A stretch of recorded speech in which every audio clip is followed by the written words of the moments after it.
You are watching What's Now, and we are back with more information about health and wellness, specifically children and mental health.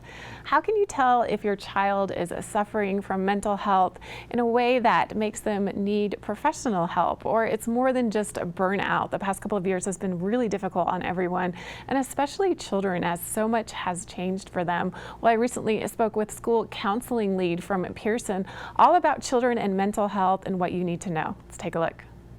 Kids are often so full of energy, but these last few pandemic years have taken a toll on some of our youth. How can you recognize if a child is burned out or is suffering a more serious mental health issue? Well, a global survey just released findings that show a big gap in what parents say is needed in order to figure this out.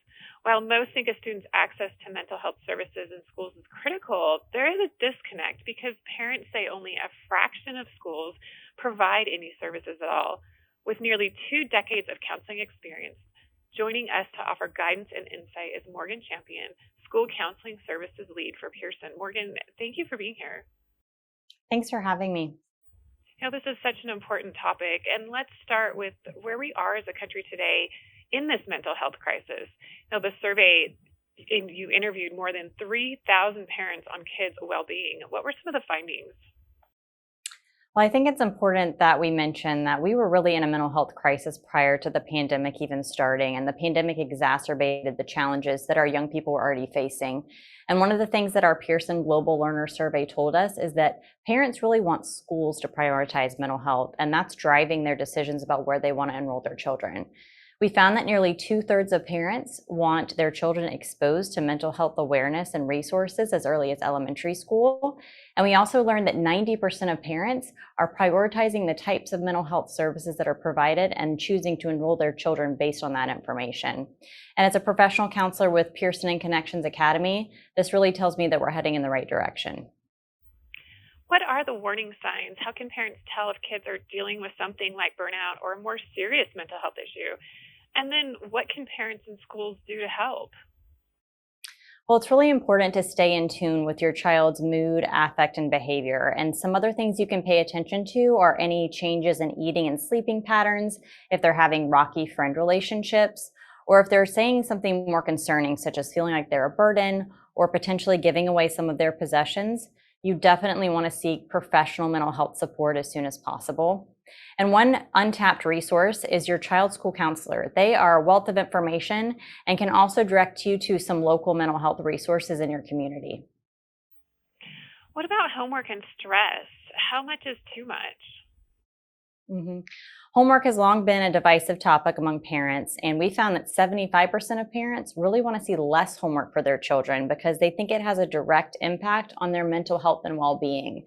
Some other things that parents are telling us that they want to see schools provide are more extracurricular activities related to wellness, more physical fitness opportunities, and free mental health services for both students and staff members. With summer vacation right around the corner, any advice on how we can use this time to approach our children with the topic of mental health? Absolutely. Well, summer's a great time to start implementing some healthy practices as a family. And one thing that I do with my own child is we practice daily affirmation. So saying things like, I can do this, I can handle this, I can face my fears. Those are all positive messages that you can meditate on as a family, but they can also directly impact your child's self-talk. And everyone wants to raise resilient kids. And it's hard to know the line when to tell kids to shake it off versus how you know that it is a problem. What is your advice and how can parents help their children? I always advise parents to put yourself in your child's shoes. Even as adults, we're facing challenges every day where having a trusted advisor or someone who can validate our feelings can really help us respond better in the face of a challenge. So children are naturally resilient, but making sure that it's not something serious, you can actually go to Mental Health America. They have some free screening tools for parents that you can take on behalf of your child to kind of gauge, is this burnout, something that's developmentally appropriate, or something that's more serious?